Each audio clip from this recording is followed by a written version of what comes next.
are preparing a list of Democrats, and I think even the President of the United States, who has used similar language in the past. In the meantime, joining us right now, we've got South Carolina Congressman and Assistant Democratic Leader in the U.S. House of Representatives, James Clyburn. Congressman, good morning to you. Good morning. How are you? Doing great. Thank you very much. It's great to have you here today. Well, thanks for having me. Well, tomorrow the House is going to start debate on whether or not to take this health care reform bill and kick it to the curb. What do you think about that? Well, I think we ought to have the debate. I don't see anything wrong with a debate. The question is, what will be the tone? Will we continue to misrepresent facts? Will we get personal? Or will we just discuss what the issues are? You may recall that when we discussed the bill, debated it on the floor, when I spoke, I called it a Civil Rights Act for the 21st century. Now, the reason I called it that is because we ended some discriminations against people with pre-existing conditions, against people who contract chronic illnesses, against children who turn 21, 22 and have their insurance kicked off, or against lifetime limits and annual caps. We had that debate. Now, I believe that over 40% of the American people feel that we did not go far enough. Now, if you look at where we are, let's have the debate, let's have a civil tone, and then let's go out and make whatever changes or have a vote. Let me tell you this. I believe that we all remember that when we passed the Civil Rights Act of 1964, we had to modify it 3 or 4 times before, and it was done in a bipartisan way. Same thing with the Voting Rights Act.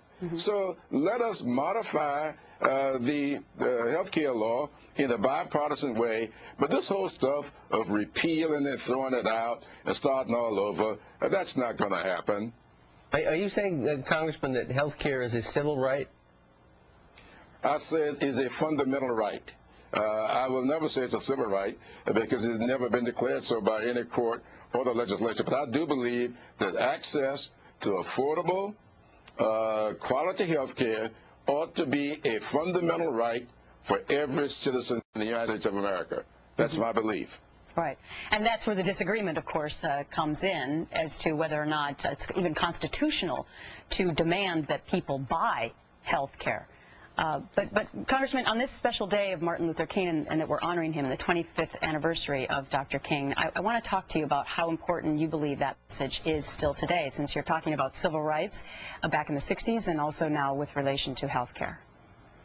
Well, Dr. King made a relationship to that. In 1966, Dr. King spoke to a health care committee, and he said at that time that he thought that there was nothing that was as bad when it comes to citizens' access to freedom and democracy than our health care system. In 1966, he thought that was a problem.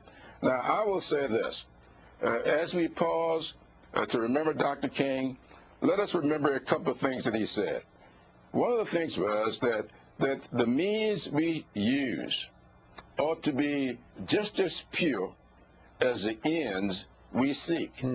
Now, what he meant by that is if you're trying to do good, you ought to have a process in place that is just as good. So they have the name calling, calling a bill job killing, and you know it's not job killing. Those kinds of things ought not cloud up the atmosphere within which we work. And Dr. King also said, and I'll close with this, that if we use moral means to receive immoral ends, it may be worse. Okay. I know Martin Luther King gave the very famous speech, sir, about how he had a dream. If he looked at what has happened in this country today, you would imagine he would think it's a good thing. We have an African-American president. We've had an African-American Secretary of State. The biggest star on television, Oprah Winfrey, African-American. Great strides have been made. Sure, great strides have been made. Look, I used to work for a Southern governor, John West, and he taught me a whole lot. We were great friends. John West, when we were having a little disagreement one time. I was giving a speech at a service club that talked about how bad things were in South Carolina. He was giving a speech at another service club talking about how much we had improved in South Carolina. And that night, they had a split screen of our speeches. But he said this to me the next morning. He said, when I look at a 12-ounce glass with only 6 ounces of water, I see it as being half full. You see it as being half empty. Let's work to get the glass full. So that's what this is all about. Sometimes we see the same thing, and because of our experiences, we just view it differently. Understand that. Let's talk a little bit about some of the school systems, the public schools. I believe it's happening in Georgia and your home state of South Carolina, where they're actually going to hold classes today, typically on a day that kids have off, because they've had so many snow days this winter. I think in Georgia alone, there was only 2 full days at this one school since December 10th. Do you think that that's the right thing to do, or should they not go to school on this day? Look, the day is a holiday, and I am very grateful. I think this may be the 25th year of the holiday. But the fact of the matter is, Dr. King was as much for education as he was for health care, as he was for access to economic opportunities. And if we are really seriously making up for a snow day by going to school on King's Day, I really cannot find a whole lot of fault with that. Now, if you're doing it for sinister reasons, then that's one thing. But if you're doing it trying to further the education of school children, Dr. King would be glad to have his day used in such a way. Certainly, they're going to learn more in school today, I would imagine, than they would if they slept till noon, as would be the case at my house. All right, James Clyburn, Democrat from South Carolina, thank you, sir, for joining us on this very special Monday.